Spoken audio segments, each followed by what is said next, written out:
na tayo sa Minecraft. So mamili ka lang kung saan mo gustong ilagay yung mga bahay mo. So sa akin guys is yung flat lang. So ngayon guys ay nakakita na ako ng flat na lugar.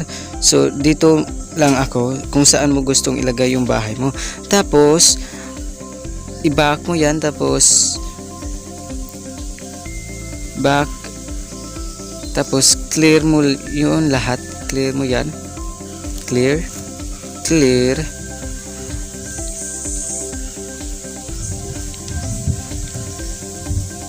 Tapos punta ka sa Builder for Minecraft.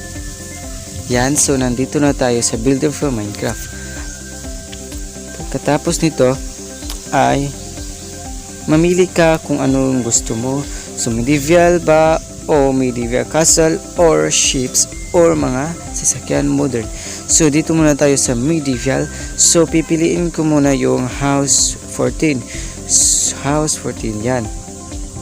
Tapos pindutin mo yung next. Tapos piliin mo yung kung anong gusto mong lalagyan ng bahay. So yung YouTube name ko yun. Tapos build. So maghintay ka lang. So tapos na. So back ka lang. Back yan. Tapos i-clear mo yan.